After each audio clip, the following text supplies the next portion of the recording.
Buen día, mi gente, and welcome to La Vida Más Chévere, the place where Spanglish-speaking, child-free Latinas y Latinas are learning to dismantle the toxic cultural bullshit we all grew up with. I'm your host, Paulette Hirado. ¿Y de qué hablamos hoy? Bueno, mis amigas, today I'm chatting with Rena Martine. She is the first non-Latina person to be on this podcast, and I was very careful about this. I don't let just anyone come on this show. It's very important to me that the guests and topics I cover are specifically for child-free Latinas y Latinas, even if they have broader appeal to the world at large. So why did Rena get the invite? Because today we're talking about shame, which is so deeply rooted in the Latina culture, in Latinidad, that it's basically weaponized, especially against women. With a topic this sensitive, I really wanted to ensure that we did it justice. And because I know Rena personally and have watched the type of work she does closely, I knew I could trust her to help us, you, me, everyone else listening, help us navigate this topic. So, who is she? Rena Martine was a Los Angeles County Deputy District Attorney for 14 years, where she specialized in sex crimes, child abuse, and domestic violence. She continues to serve women today as an intimacy coach, educator, TEDx speaker, and author with a mission to help women love their bodies, experience deep intimacy, and have great sex shame-free. That's one hell of a unique background. Also, a heads up, we're going to talk about abortion and sterilization in today's episode. It's part of Rena's child-free story, because even though she isn't Latina or Latine, she is indeed resolutely, I'd even say enthusiastically, child-free. And I'll throw another trigger warning in before we hit that part of the conversation.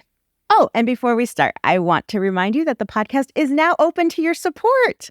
It's my goal to keep this show ad-free for as long as possible. But it does cost money to produce this. So if you like what you hear and you want to throw a couple bucks this way to keep it alive, see the link in the show notes that says support. Also, join the Substack to get more out of each episode. That's free. It's also in the show notes. Okay, let's jump in.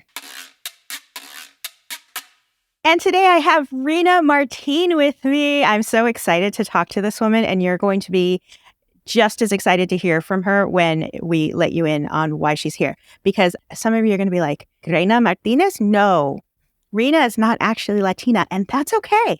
She is child-free, which obviously is what La Vida Más Chévere is all about. But she's going to tell you all about that. Rena, thank you so much for being here today. Thank you so much for having me. And, it's funny that the DMV still thinks that my last name is Martinez, and they keep sending me my car registration with Martinez on it, even though my last name has never been Martinez. Someone out there wants me to be Latina, but I'm not quite yet. In your next life. Exactly. So, Rena, we've heard your bio. Lawyer, LADA office, sex crimes, and now you're a women's intimacy coach, which...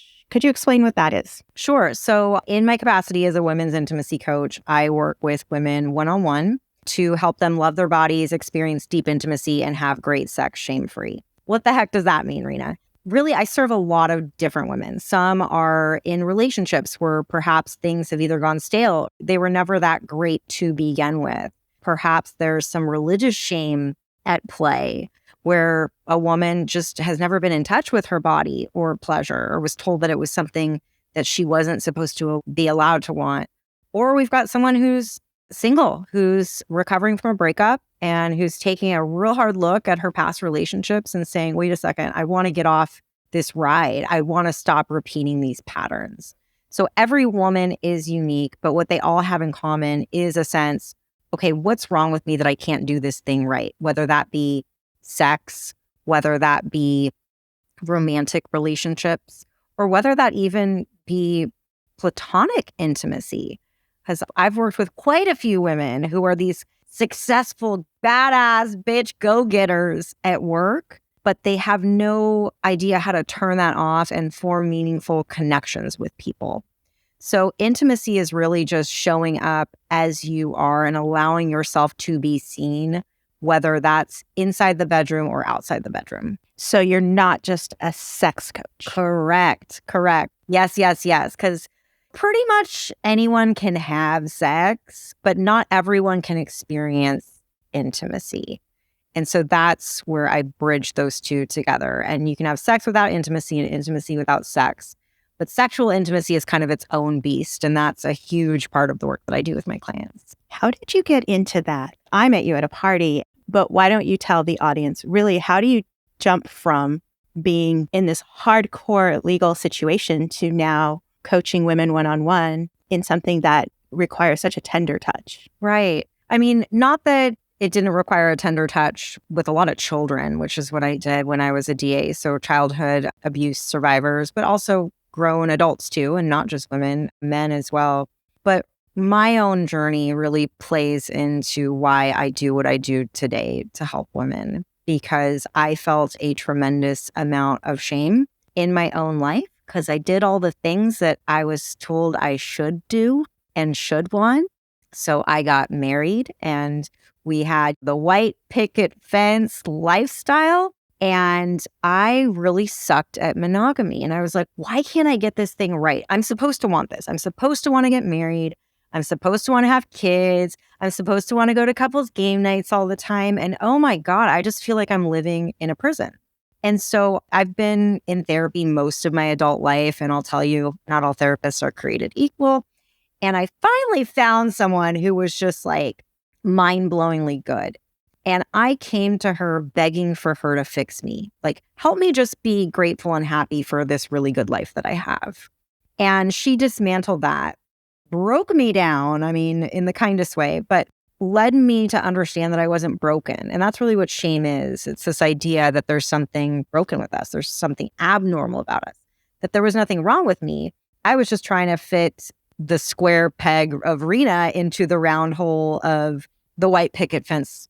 And once I went through that journey, I came out the other end of it. I ended my marriage and I started living my best life. I felt so free. And then the pandemic hit. And after I had baked all the bread and watched all the TV, I mean, at that time, I knew that I wanted to help people differently. I had really burned out from prosecuting sex crimes because the justice system doesn't always work how it's supposed to. And so all of these things kind of collided at the same time, where I had my great reckoning during the pandemic, like, okay, I'm living my personal life in a way that aligns with me, where I feel like I'm in integrity. I have partnered with someone who doesn't want the conventional white picket fence either. I'm living my life according to my rules, but there was still this crack in my container when it came to my work life. And so pre-pandemic, I thought to myself, I'm going to go back to school and become a therapist and take my time doing that while I was still working as a DA. I'll take the years and years it'll take me to accumulate the number of hours I need to, but I'll do that. And then by the time I turn 50, when I could actually retire with a pension from the DA's office, I would have a second career lined up and I could just transition into doing that. So pandemic hits and I'm like, wait a second, 50 years old, that's 12 more years of my life, right? And is there a way I can start helping people now? So I went and got a coaching certification just to see if I would like working with people one-on-one.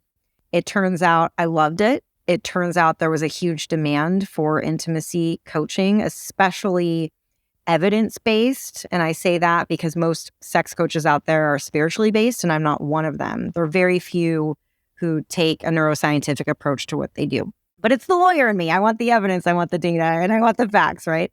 So yeah, I was kind of juggling both at the same time, working from home as a lawyer during the pandemic and also seeing clients. And something had to give.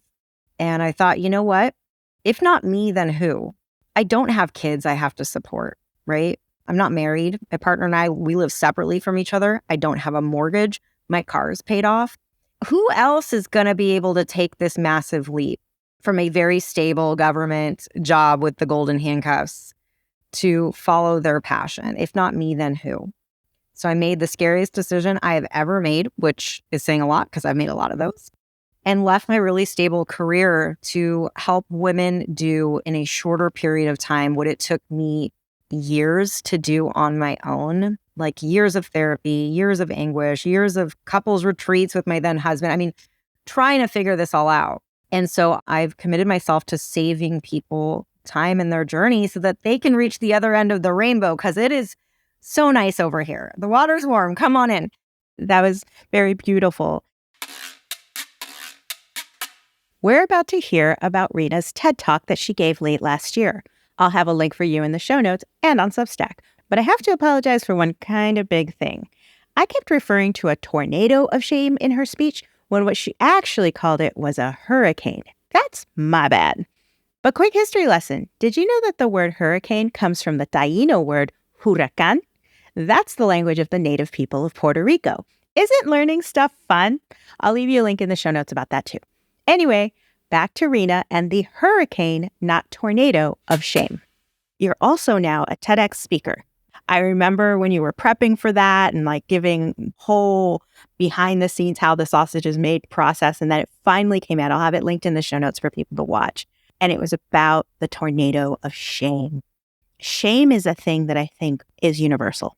Everyone understands what that means. And this tornado of shame, I think, will really resonate with my audience, Latino or not, because there's a lot locked up in feeling guilt, feeling like putting ourselves first is such a shameful thing to do. You should never prioritize your own self before the family. These are real problems that our culture faces, and we're made to feel bad about that. What do you say to someone in that situation? Well, start by understanding that biologically we're wired to feel shame because we needed shame to stay alive a really, really long time ago. And we have a lot of parts of our brain that are still holdovers from when we were hunters and gatherers, and shame is one of them. So at the time, if you were threatened of being cast out from your community, from your tribe, essentially, this unpleasant feeling that we now call shame would creep in so that you could stay alive, essentially.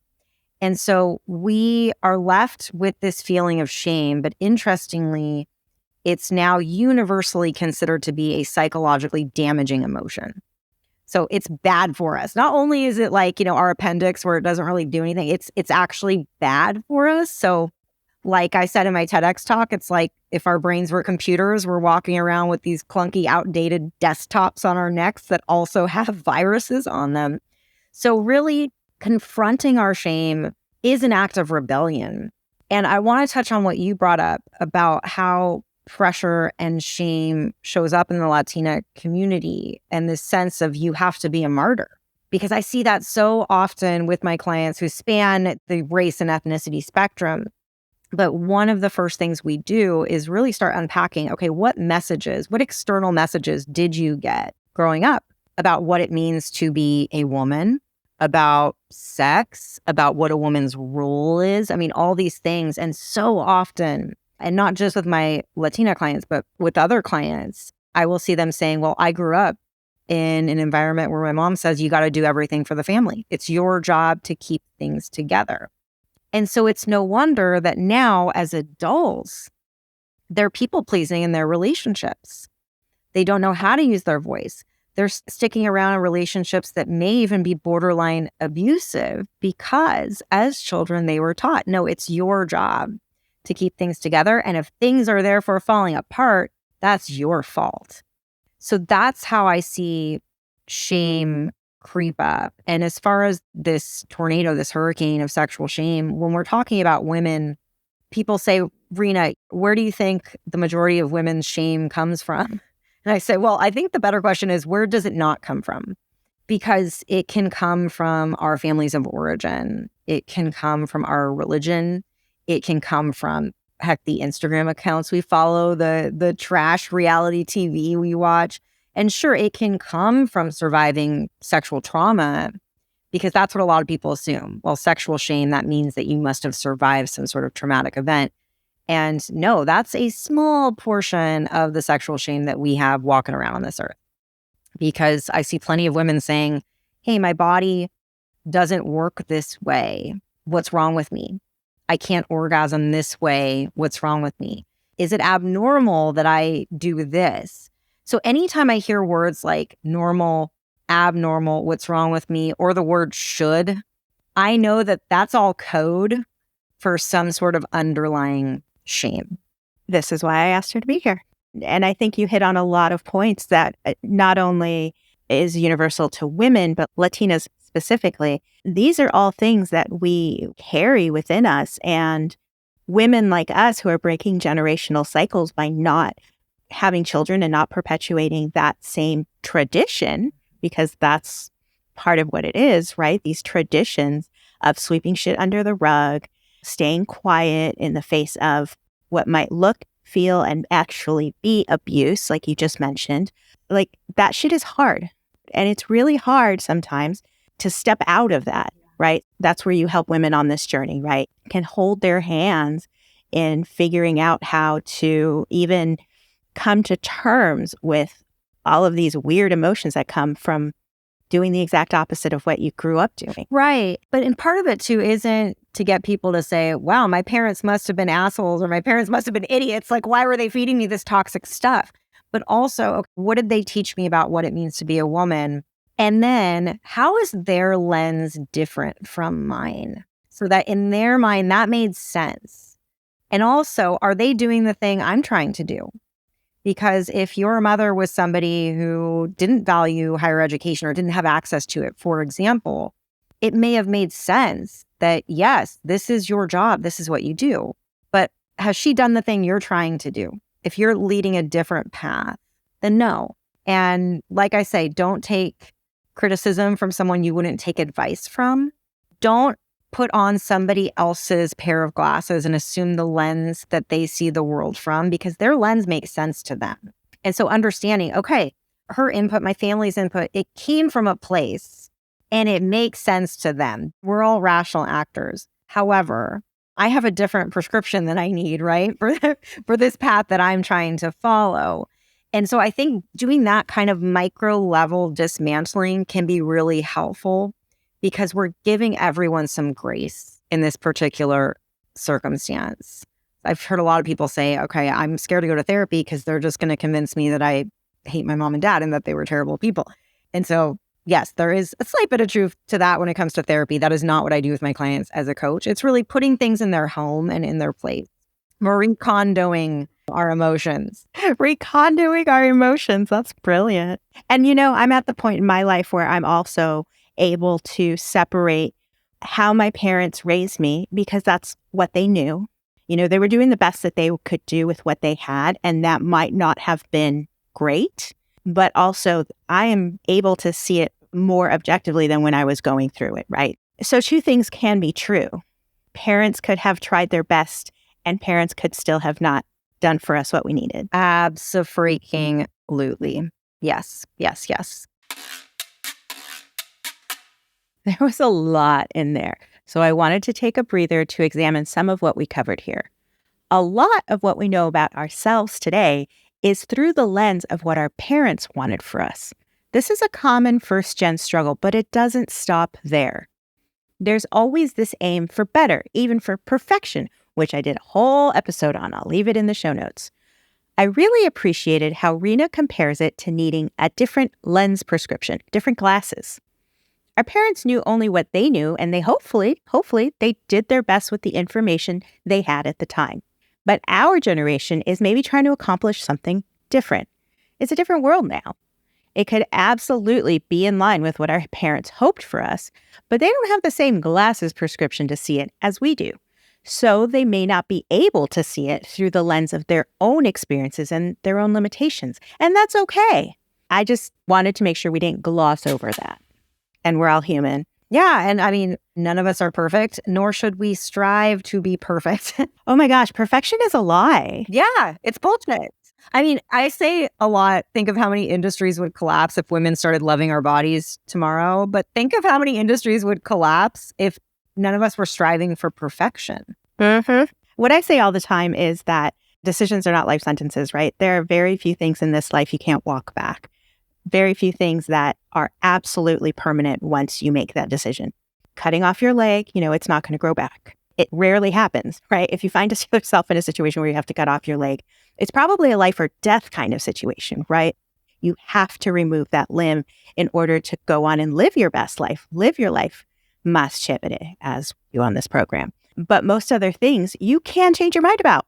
You can decide, you know what? that's not working.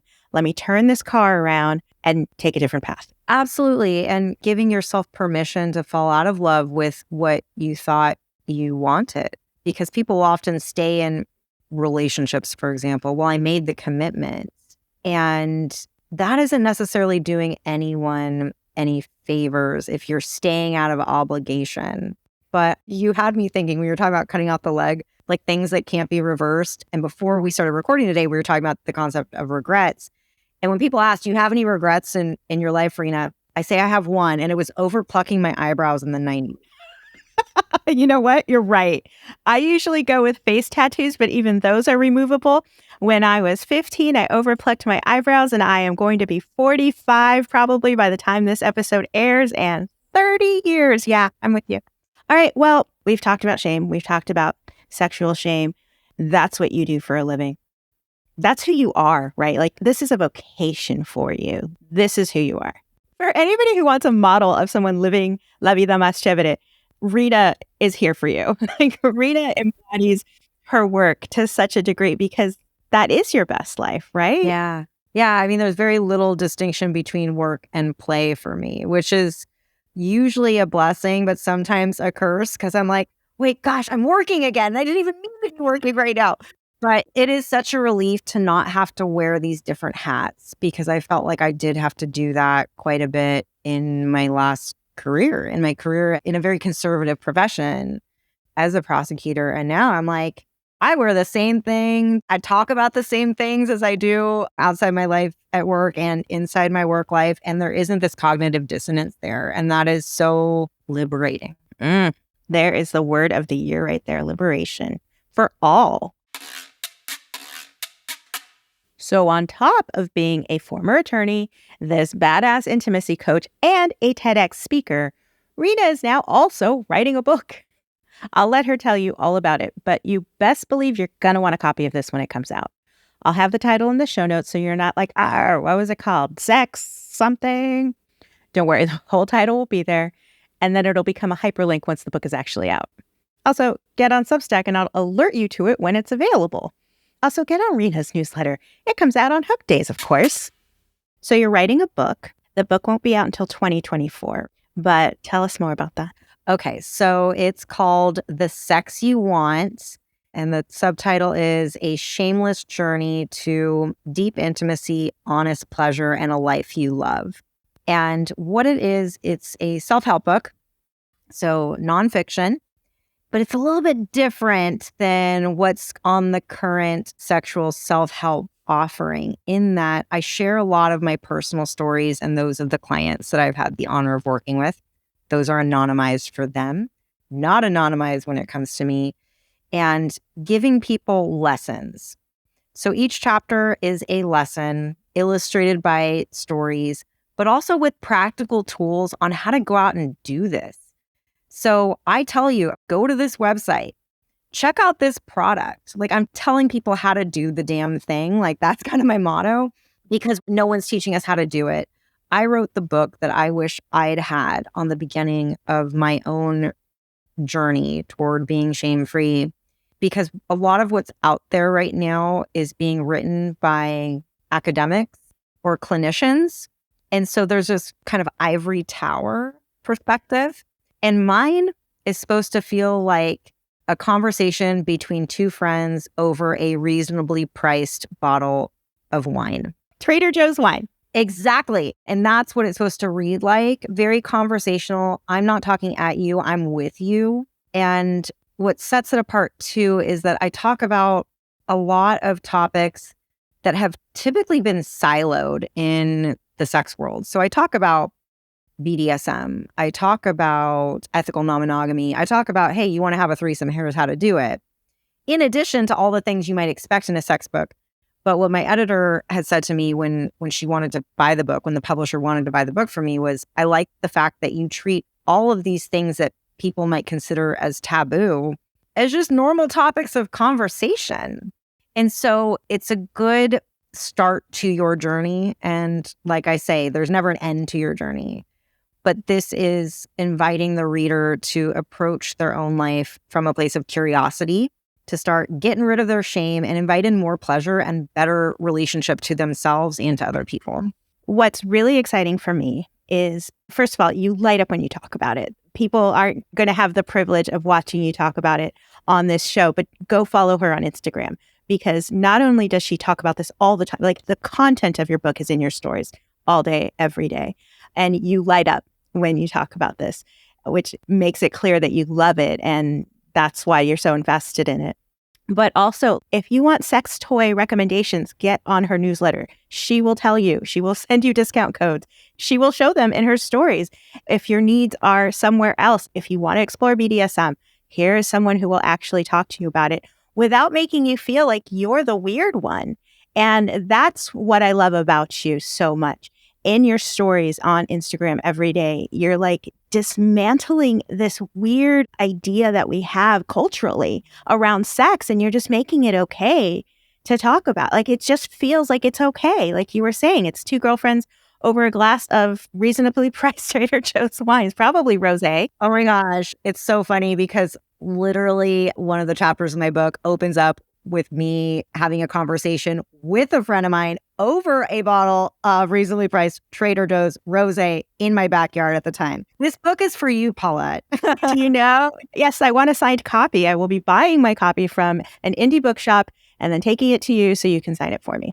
Hopefully a women-owned indie bookshop. And then hopefully we can get your stuff in the hands of other marginalized communities, not just women at large, but let's get that into the bookshops in East LA. Let's get that into the bookshops of Inglewood and Compton. And women where the family ties, especially for Black and Latinas, and the shame and the religion and all these things that can overwhelm you, those are the people who need it the most. Who need to just approach sex and your body with just liberation. Yeah. And there's, in some cultures, a history of our body not belonging to us for a variety of reasons. And there is that intergenerational trauma that comes along with it. And so this is just an opportunity for me to reiterate that becoming shame-free is truly an act of rebellion from a neurological evolutionary perspective, but it's also an act of rebellion in terms of breaking these generational curses that we never asked for. I'm really excited for it. So I'm sure follow along on Rena's Instagram, and I'm sure she will let you know. And also get on her newsletter, because that comes out every Wednesday, right? Every Wednesday. Yeah, every hump day. Every hump day. We were about to dive into how Rena is child-free, but we took a little detour first. I'm leaving this in the podcast because I thought this little side quest of a topic of ours is so goddamn important. Resting. I've done how many episodes on this? I don't even know anymore, but I'm going to leave you a list of them in the show notes. So listen in, and then I'll jump back in with a heads up in a few minutes. So you're child-free. Oh, yes. That's what we connected on. But everybody at the party was child-free. So that was yeah. cool. I mean, some of us are still children. Yeah, absolutely. You know, I don't know if this was true for you, but when people would talk about their children at work, back when I was in a corporate situation, I always felt like I am the child. Like I'm too much of a child to even be in this conversation right now. Yeah, no. It's so true. But also, I don't know if you had this experience too, but people are like, oh, sorry, my kiddo's sick, so I need to leave early. Or, oh, my kiddo has a soccer game. And I'm like, I just want to go home. Like, do I need a kiddo to come up with reasons to leave work early? No, that's why PTO exists. Right. I talk about rest being an act of rebellion. And one of the accounts I love on Instagram so much is called the Nap Ministry. And it's Black women just telling us all to rest. Like, stop doing so much and just fucking rest. They also had a book come out. I love it. And rest is a form of productivity because it takes work. I was reading about this, that if you are constantly used to doing all the time, that rest can feel very uncomfortable in your body. And so you have to actually get better at learning how to rest, which might sound ridiculous to some people, but for overfunctioners, yeah, it's a practice to learn how to just chill the fuck out. Oh my gosh, I've never heard that term, overfunctioners. Yeah, I think a lot of people who think they're like type A or go by the motto, I'll rest when I'm dead, especially for people like that, they have to learn the skill of resting. And you only get better at stuff by practicing it. Practice resting. All right, we're going to talk about being child-free for reals now. So here's your trigger warning again, in case you missed it at the beginning. Part of Rena's child-free story includes a terminated pregnancy. We're also going to talk about our respective sterilization choices and what that looks like for us on the other side. PCOS is going to make an appearance again, so I'll leave you a list of other people who've discussed that on this show in the show notes. But we deal with this in real language. We're going to make jokes. And if that isn't a topic that you're comfortable discussing with your girlfriends or even an intimate partner, then it might sound kind of flippant. I urge you to listen to this with an open mind anyway. What you're getting is pretty much the equivalent of girl talk over a reasonably priced Trader Joe's wine. So in essence, a sneak peek at Rena's book. But also, this is our reality, and I hope you glean something from us being so honest about it. So back before we went down this rabbit hole, we were talking about you being child-free. And within like the first few minutes of us meeting, we were talking about what we do for a living. And I'm like, oh, I have this podcast for child-free people. You're like, oh, I had my tubes tied. Yes, I had them removed, woman. Excuse me, I'm so sorry. You had them removed. So I'm still hoping my gynecologist can come on this show and talk about all of the sterilization options available to women. We know for men, you get a vasectomy. Great. They're out for a weekend and then they get to go back to their lives. But it's so different for women. Did you always know you didn't want kids? Yes, although there was a period where I was like, okay, I'll leave the question open. This was when I was married. Literally on my first date with my former husband, we talked about kids because I'm like, I want to put front and center that I don't want them, because if this is somebody who definitely wants them, then we're not compatible and we can both go our merry ways. So I'd asked him, what are your thoughts on kids? He's like, I definitely want them. And I said, well, I definitely don't. So I just want to be upfront with you on that. And he was like, I don't think that's something we need to figure out right now.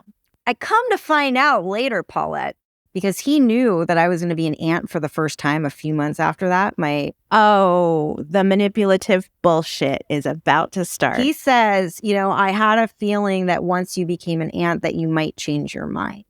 Well, I became an aunt and I did not know that my heart could open up as wide as it did. And so I thought to myself, I think I could do it. I think I could do motherhood. I'm not saying I want to, but I think I could.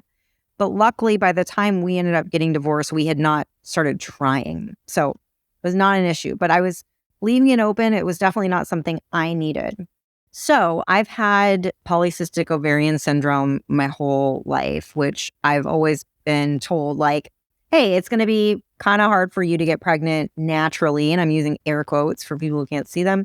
So yeah, whenever you want to get knocked up, come to us. We're probably going to have to put you on some fertility stuff, blah, blah, blah, blah, blah. So I kind of always knew this. And I had never had a pregnancy scare in my whole life. I was like, yeah, I lean pretty infertile and that's cool.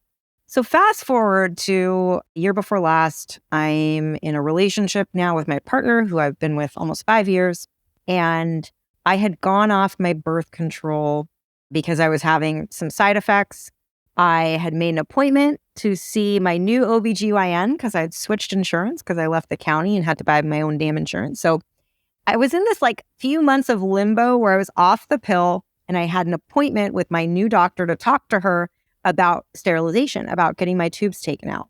And what the heck happened, Paulette? I accidentally got pregnant.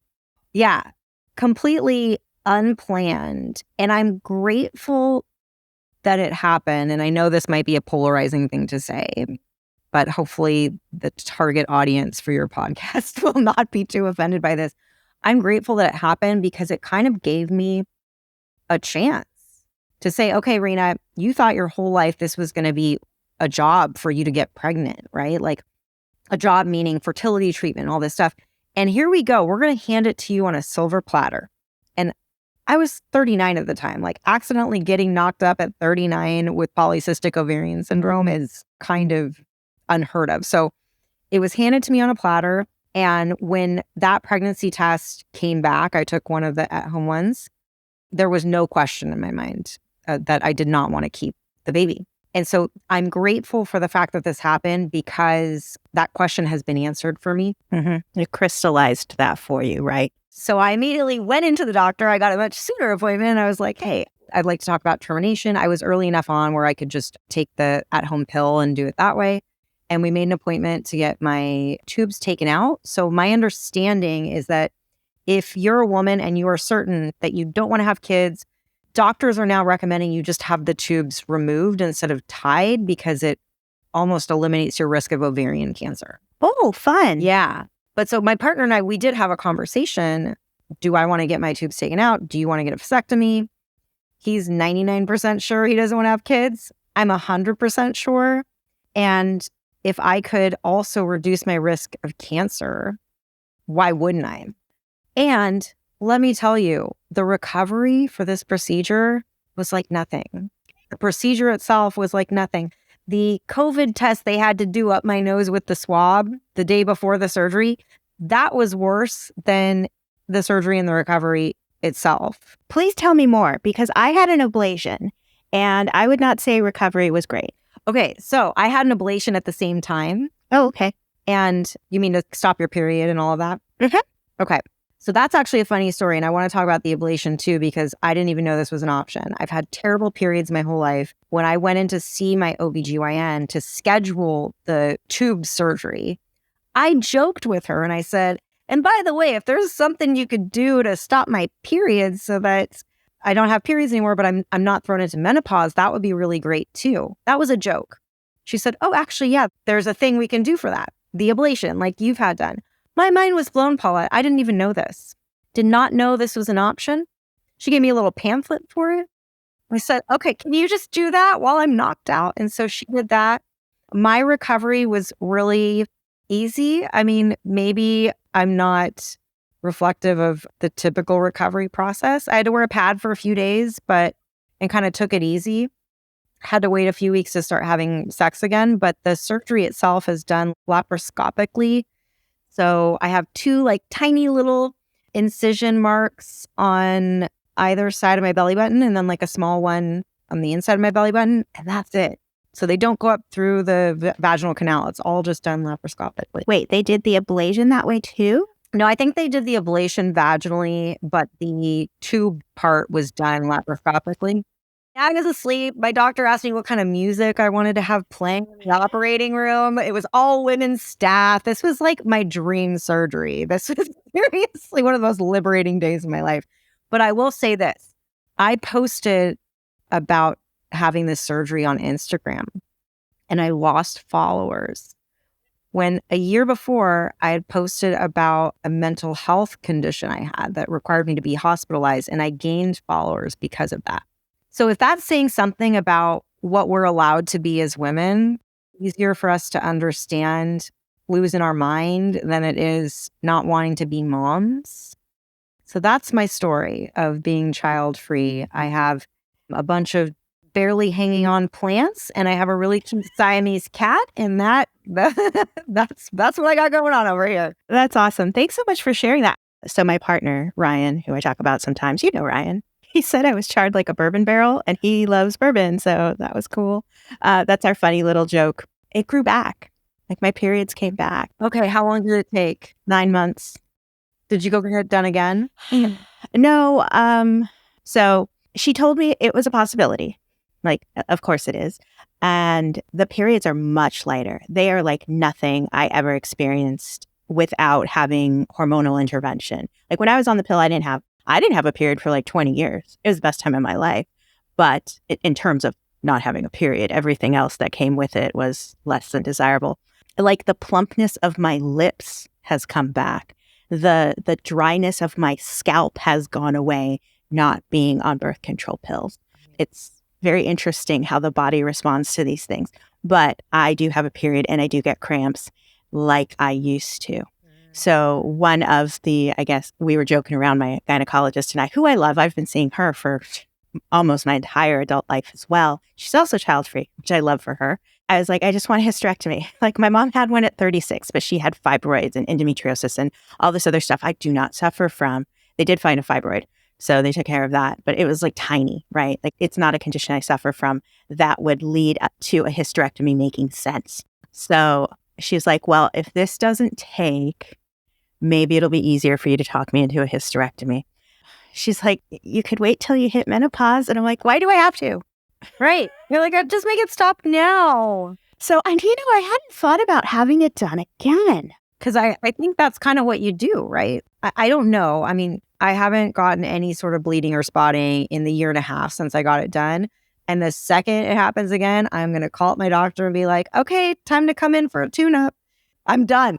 But I never suffered from bad cramps, but I still get like the phantom PMS symptoms. So I'll get a few pimples. I'm like, oh, it must be my mysterious time of the month where I'm not actually bleeding. I remember the first time I experienced cramps again, I was like, what is that? Because it had been so many decades since I had felt that pain. Like I was horrified. I'm like, what is my body doing? And then I was like, oh, fuck, those are cramps. I remember what those are like. I haven't had those since I was a teenager. It's funny though, because this can actually be a polarizing topic for some women. I had a few women reach out to me after I talked about my ablation saying, I love getting my period. It's a reminder that I'm connected to the universe. It's a reminder that I am a woman. And so I want to put that caveat out there to any listeners who might be like horrified right now that we all have different ways in which we connect to our womanhood and femininity. And as someone whose periods that made my life a living hell for most of my life, unpredictable bleeding and everything, like this is not a pleasant reminder of the fact that I'm a woman. So, well, thank you so much for being here. You are just a light with your beautiful pink hair. Everybody go follow Rena on Instagram because she's doing the work every day out there for free. She's giving you all kinds of great information for free, but also join her newsletter and then sign up for a consultation with her because I think we can all use it. We can all use it. Yeah. Well, thank you for having me. Will you please say the thing? That's a burrito. Muchísimas gracias for watching La Vida Más Chévere. Check out the audio-only version anywhere you listen to podcasts and join the community over on Substack.